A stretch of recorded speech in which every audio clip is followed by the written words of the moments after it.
With Doubtnut, get instant video solutions to all your maths, physics, chemistry, and biology doubts. Just click the image of the question, crop the question, and get instant video solution. Download Doubtnut app today. Well, hello students. Now we're going to see this question. The question says that a disk of mass 4.8 kilograms and radius 1 meter is rolling in a horizontal surface without sliding. Okay. The angular velocity is 600 rotations per minute. What is the total kinetic energy? Okay, so total kinetic energy is what we need to find. So a disk basically is rolling down without slipping. Okay, let's suppose this is a disk and it is rolling without slipping. Okay, means no slipping. So what is the angular velocity? Basically angular velocity, let's suppose it is omega. So what will be V? V will be equal to omega into R. Okay, so basically now what we have to do, total kinetic energy is what we need to find. Okay, total kinetic energy is what it is given by translational kinetic energy,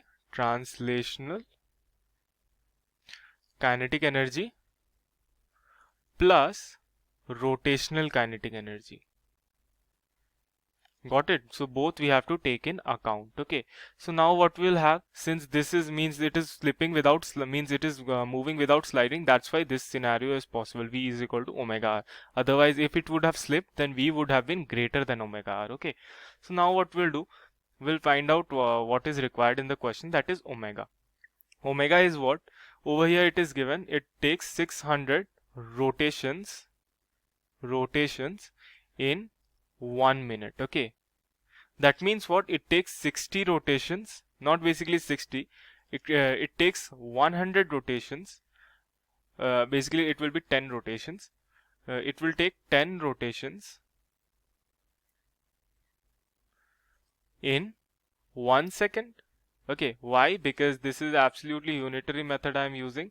60 in 60 seconds. Okay, 600 basically, not 60, 600 in 60 seconds. Okay, so it will be 1 in basically in 1 second it will be 600 divided by 60, so this will come out as 10. Okay, 10 rotations in 1 minute, 1 second basically, not 1 minute, 1 second, 10 rotation. Okay, so what will be the angular speed?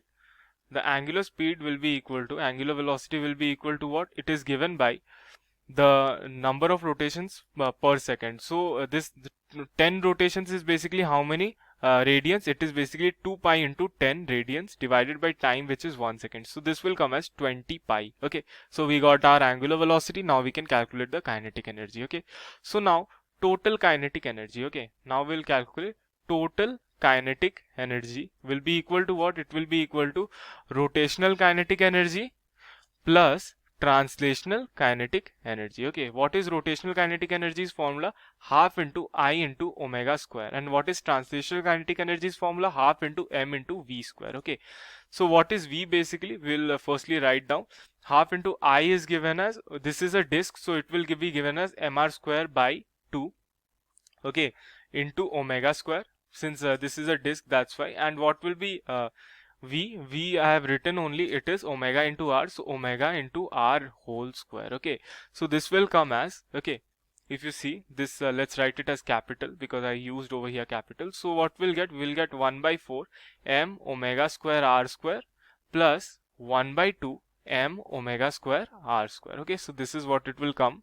So now if we do it, means add it, it will come 3 by 4 m omega square r square. Okay, so now what we'll do, now we'll put the values. So what is m? M is 4.8 kilograms, omega we know, r is 1. Okay, so we'll put 4.8 over here. Okay, so we'll put 3 by 4 into 4.8 into this omega square is basically what? It is 20 pi squared into 1 square. Okay, so this is what it will come out to be.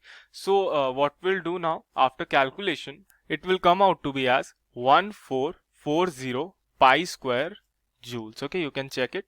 Yeah, our answer will be option number B, that 1440 pi square joules. Got it? Thank you. For class 6 to 12, IIT JEE and NEET level. Trusted by more than 5 crore students. Download Doubtnut app today.